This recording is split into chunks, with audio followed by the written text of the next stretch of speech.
গণভোটটা খুব প্রাসঙ্গিক এটা আমার কাছে মনে হয়নি, কিন্তু নানানভাবে নানান দল এটাকে ব্যাখ্যা করার চেষ্টা করেছে। শেষ পর্যন্ত আমাদের দলও গণভোটটা নির্বাচনের দিনে দুটি ব্যালট, অর্থাৎ একটি গণভোটের আর একটি জাতীয় সংসদে তার পছন্দের প্রার্থীকে ভোটের কথা আমরা বলেছি। তো এই জায়গাটায় খুব পরিষ্কার করে আমি বলি যে এই গণভোটটা যেটা মানে আলোচনা হচ্ছে অন্য গণভোটগুলোর থেকে ভিন্নতর এই জন্যে যে একটা প্যাকেজ হিসাবে প্রসঙ্গগুলো নিয়ে আসার কথা বলা হচ্ছে। যেমন ঐক্য কমিশনের দীর্ঘ প্রায় 1 বছর আলোচনার পরে সে একটা রিপোর্ট করছে সরকারের কাছে। সেখানে বেশ কিছু প্রসঙ্গ আলোচনা হয়েছে কিন্তু ওই রিপোর্টে আসে নাই। যেমন নোট অফ ডিসেন্ট বিএনপির পক্ষ থেকে আসছে না, সেটি কি আসলে এখন আর প্রস্তাবনায় আছে, প্রস্তাবনার পর্যায়ে আছে? এটি তো এক প্রকার সিদ্ধান্ত, কারণ নোট অফ ডিসেন্ট বা কোনো প্রকার ব্যাখ্যা বিশ্লেষণ নেই, 84টি সিদ্ধান্ত আমি কথা তুলে ধরা হয়েছে। যেহেতু ওটা আসছে মানে আমাদের প্রসঙ্গে আমরা বলেছি এই ক্ষেত্রে সরাসরি একারে প্রতারণা করা হয়েছে। তো আমরা আমাদের নির্বাচনের ম্যানিফেস্টোতে এই কর্মসূচি আমরা রাখব। আমরা যদি জয়লাভ করি, সরকার গঠন করতে পারি, সংবিধানে পার্লামেন্টে সংখ্যাগরিষ্ঠতা পারি, এটা আমরা প্রতিষ্ঠা করব।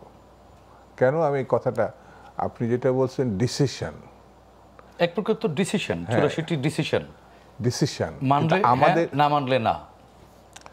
সমস্যা হচ্ছে আপনার কথা বলা তো মুশকিল হয়ে যাবে আজকে, কারণ আমার কথাটা শেষ কথাটা শুনতে চাচ্ছেন না আপনি। প্লিজ, যদি আপনি শেষ কথা আপনি বলে ফেলেন তাহলে আমার জন্য তো একটু অস্বস্তিকর, বিপজ্জনকও বটে। এবং সেই ধরনের অবস্থা যদি থাকে, আমি আমার 30-35 বছরের টকশোর জামানায় 2 কি 3টে আমি বর্জন করে চলে গেছি, এটা খুলে টুলে চলে গেছি। তো কথার প্রশ্ন করবেন, শেষ পর্যন্ত শুনবেন এবং আমার কাছে জিজ্ঞাসা করে নিতে পারেন যে দুধ শেষ হয়েছে, তারপরে কথা বলবেন। আর না হলে আমি এটা খুলে আমি চলে যাই, আমার কোনো অসুবিধা নেই। আপনি আপনার কথা দিয়ে পুরো অনুষ্ঠানটা আপনি চালাতে পারেন। নোট অফ ডিসেন্টের কথা বলছি আর জুলাই সনদের কথা বলছি। নোট অফ ডিসেন্টের প্রসঙ্গটা বাদ দেওয়া হয়েছে, প্রতারণা করা হয়েছে, বিশ্বাসঘাতকতা করা হয়েছে, এটা আমার পার্টির মহাসচিব বলেছে। তো এই কথাটা আপনি তো শুনতে চাচ্ছেন না, আপনি কোন পক্ষের লোক আমি জানি না।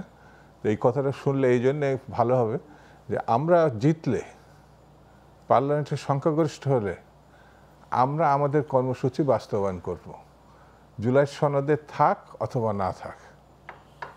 অর্থাৎ যেটা চাপিয়ে দিবে আমরা সেটা জনগণের কাছে নিয়ে যাব। তো সেই কথাটা আমি বলতে চাইছি। সেই জন্যে 48টা প্যাকেজ আরেকটা বিপজ্জনক আছে, 2টা প্রসঙ্গ না থাকতে পারে আর 46টাই হ্যাঁ প্রসঙ্গ থাকতে পারে। হ্যাঁও দিবে কি ভোট, আবার কি দুটোর জন্য নাও দিবে, এটা কিন্তু আবার একটি ভাবনার বিষয় আমার কাছে মনে হয়েছে।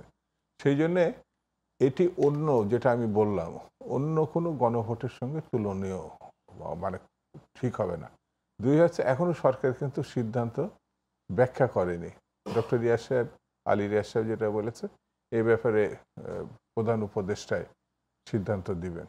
আমরা একটু অপেক্ষা করতে পারি উনি কি দেন, কারণ অন্যান্য দল বলছে যে আগে করা। আমাদের সেখানে ব্যাখ্যা আছে আগে করলে, যেহেতু জাতীয় সংসদের একটা নির্বাচন, দুটো কাছাকাছি সময় হলে নির্বাচন কমিশন ওই সামর্থ্যটা আছে কিনা এটা আমরা বলেছি। সেই জন্য আমাদের পরামর্শ একই দিন 2টো ব্যালট পেপার যদি দেয়, ওটা তো অনুমোদন অথবা অনুমোদন না, বিষয়টা এরকম না।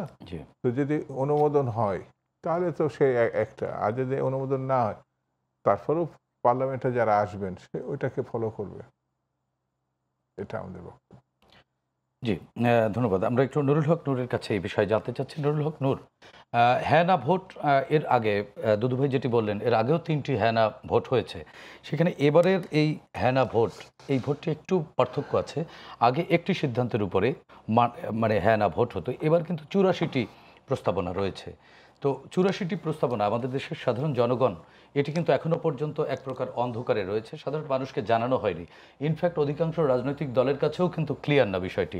সেক্ষেত্রে এরকম ৮৪টি প্রস্তাবনা দুদুভাই যেটি বললেন, সেটি হচ্ছে যে সবগুলো প্রস্তাবে কিন্তু আপনি রাজি নাও হতে পারেন, কিছু জায়গায় ভিন্নমত থাকতে পারে, যেই কারণে বিএনপি সহ অনেক রাজনৈতিক দলের কিছু কিছু জায়গায় নোট অফ ডিসেন্ট ছিল। সাধারণ মানুষ যদি হ্যাঁ ভোট দেয় তার মানে ৮৪টি মেনে নেওয়া, আর যদি না ভোট দেন তাহলে সবগুলো বিরোধিতা করা। এমন বাস্তবতায় আসলে সাধারণ মানুষ কোন পথ নেবে? কারণ ৮৪টিতে ৮৪-র মধ্যে ৮৪টিতে ঐক্যমত নাও থাকতে পারেন। প্রথমেই যারা দেখছেন তাদেরকে শুভেচ্ছা, এবং আপনি দুদু ভাই সহ আপনাদেরকেও শুভেচ্ছা।